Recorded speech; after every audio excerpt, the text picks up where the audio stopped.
प्रधानमंत्री नरेंद्र मोदी ने कहा कि भारत में विश्व का तीसरा सबसे बड़ा स्टार्टअप पारिस्थितिकी तंत्र है।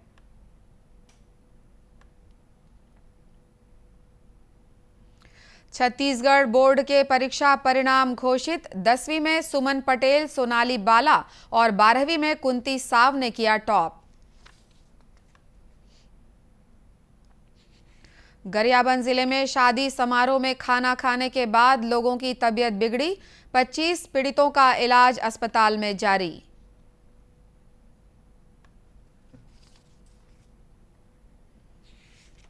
और छत्तीसगढ़ में इस बार समय से पहले मानसून के दस्तक देने का अनुमान।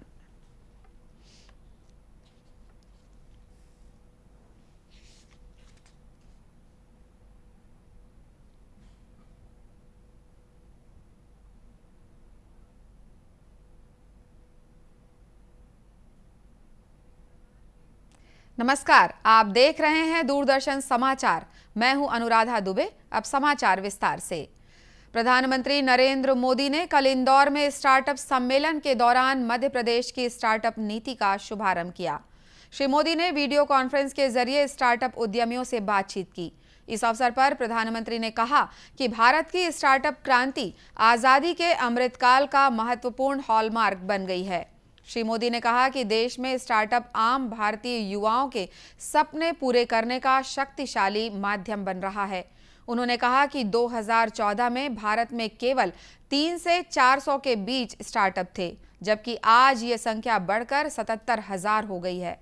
भारत दुनिया में तीसरा सबसे बड़ा स्टार्टअप राष्ट्र बन गया है। आज 8 वर्ष के इस छोटे से कालखंड में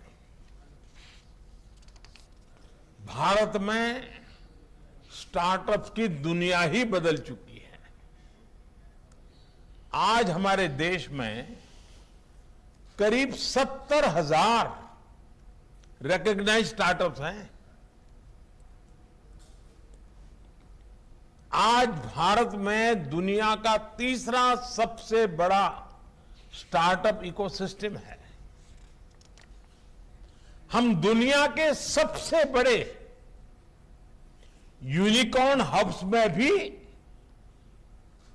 एक ताकत के रूप में उभर रहे हैं। आज औसतन 8 या 10 दिन के भीतर भीतर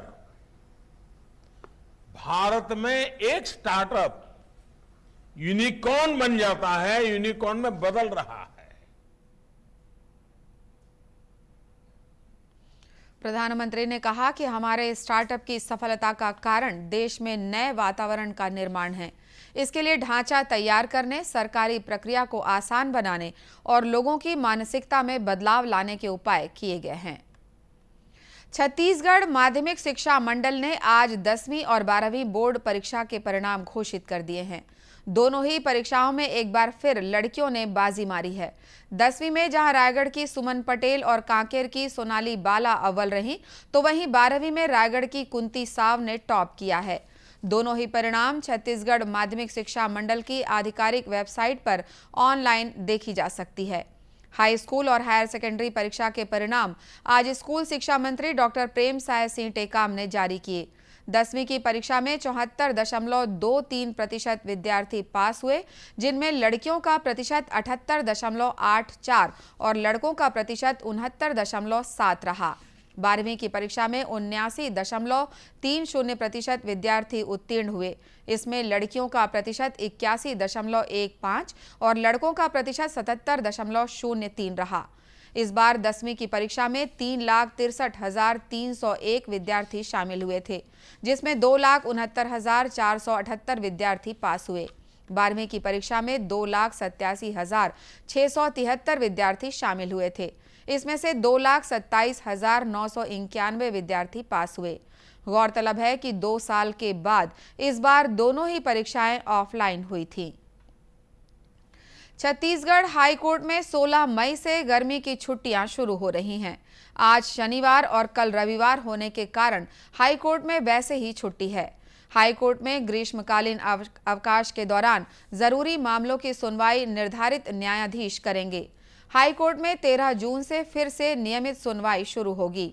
अवकाश के समय 8 अलग अलग निर्धारित दिनों में वेकेशन जज जरूरी मामलों की सुनवाई करेंगे। रजिस्ट्रार न्यायिक विनोद कुजूर के अनुसार ग्रीष्मकालीन अवकाश के दौरान सभी सिविल और आपराधिक रिट मामले दर्ज किए जाएंगे। किसी भी अति आवश्यक मामले में वेकेशन जज चीफ जस्टिस का अनुमोदन प्राप्त करने के बाद किसी अन्य जज के साथ अपने कार्य दिवस का आदान प्रदान कर सकते हैं।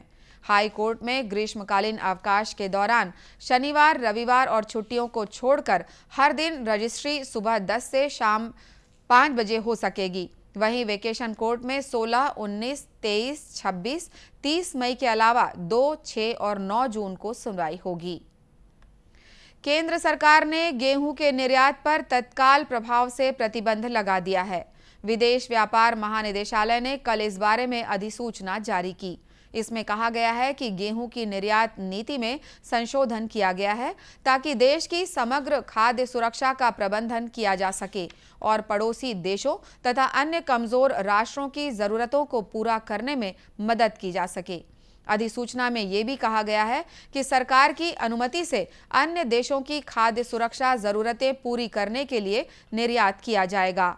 विदेश व्यापार महानिदेशालय ने कहा है कि विभिन्न कारणों से गेहूं के अंतर्राष्ट्रीय मूल्यों में अचानक बढ़ोतरी हुई है।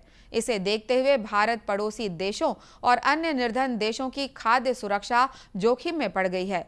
अधिसूचना के अनुसार सरकार खाद्य सुरक्षा प्रदान करने के प्रति वचनबद्ध है। बेमेतरा जिला मुख्यालय में सी मार्ट खुल गया है। कृषि मंत्री रविंद्र चौबे ने कल सी मार्ट का उद्घाटन किया। इस मार्ट में प्रदेश और जिले में महिला समूहों द्वारा तैयार किए जा रहे प्रोडक्ट बिक्री के लिए उपलब्ध रहेंगे। मंत्री श्री चौबे ने इस अवसर पर कहा कि महिला समूहों के उत्पाद की मार्केटिंग के लिए पहले चरण में जिला मुख्यालयों में सी मार्ट खोले जा रहे हैं, जिससे समूह की महिलाओं को उनके उत्पादों का वाजिब दाम मिल सके। पूरे छत्तीसगढ़ में सी मार्ट का उद्देश्य ये है कि हमने लगभग 8000 गौठानों का निर्माण किया है और उन गौठानों में हमारे जो सेल्फ हेल्प ग्रुप की महिलाएं हैं वो जो प्रोडक्ट तैयार करती हैं उनके लिए बाजार देना एक हमारा प्रमुख उद्देश्य है। तो विक्रय के लिए जिला मुख्यालय में सी मार्ट में पूरे बेमेतरा जिले के जो महिला समूह के द्वारा जो प्रोडक्ट तैयार किया जाएगा उसका विक्रय किया जाएगा।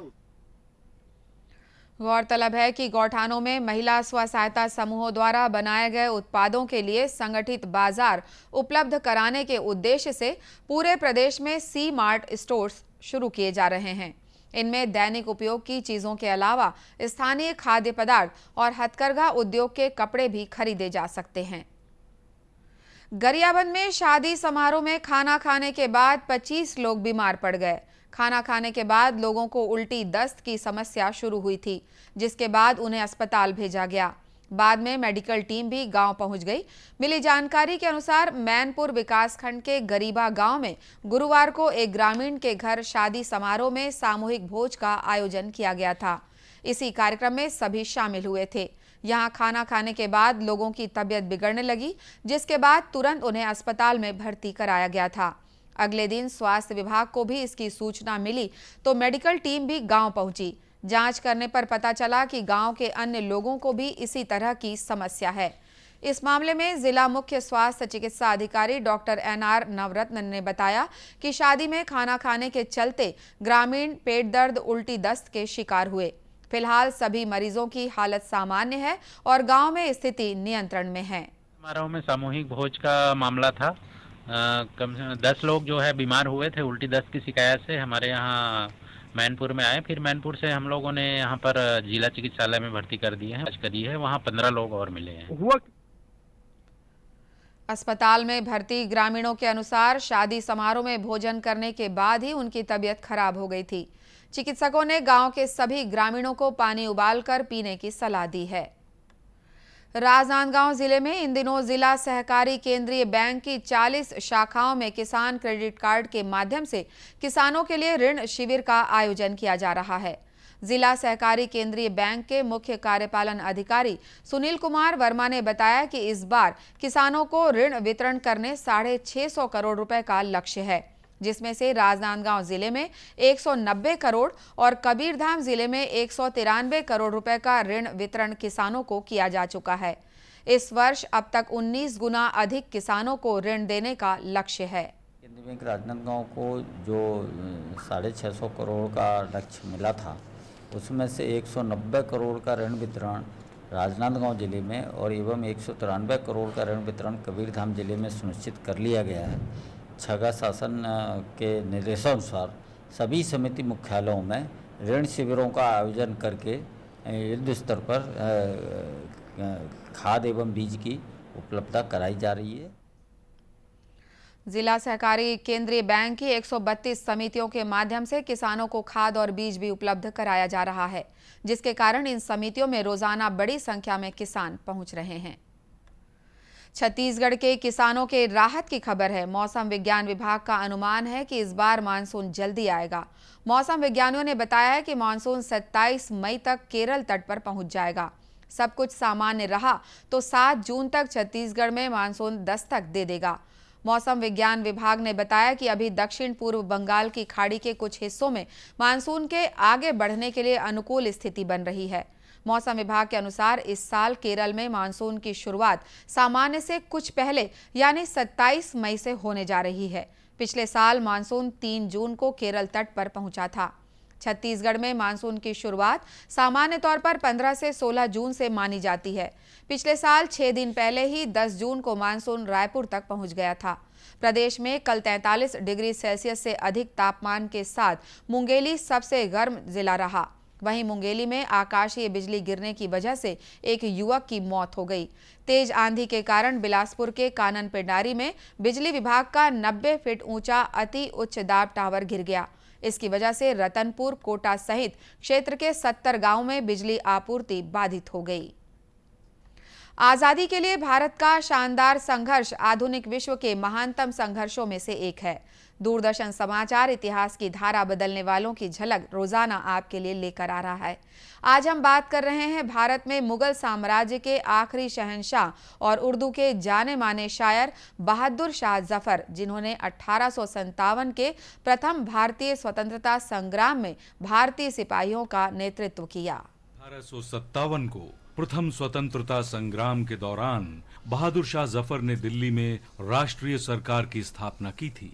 मेरठ में 10 मई 1857 को ब्रिटिश भारतीय सेना के सिपाहियों ने स्वतंत्रता का बिगुल बजाया और दिल्ली की तरफ कूच किया। दिल्ली पहुंचकर बहादुर शाह जफर को उन्होंने अपनी सेवा स्वीकार करने को कहा। बहादुर शाह जफर ने सिपाहियों की अपील स्वीकार कर ली और हिंदुस्तान के सम्राट के रूप में सिपाहियों का नेतृत्व संभाल लिया। अपने बेटों और शाही परिवार के अन्य सदस्यों के साथ बहादुर शाह जफर चांदनी चौक गए और देशभक्त सिपाहियों को संबोधित किया। चूंकि सिपाहियों के समर्थकों संप्रभु शासक के रूप में उनका सम्मान करते थे, इसलिए बहादुर शाह जफर के नाम पर ब्रिटिश कंपनी शासन के विरुद्ध भड़की वो आग देश के अनेक भागों में तेजी से फैलने लगी। बहादुर शाह जफर ने 14 मई 1857 को दिल्ली में राष्ट्रीय सरकार की स्थापना की।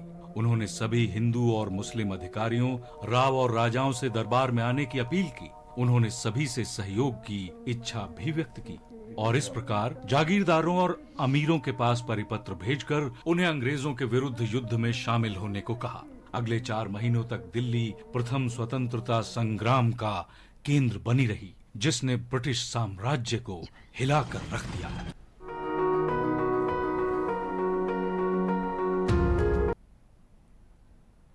इसी के साथ ये समाचार बुलेटिन समाप्त हुआ। नमस्कार।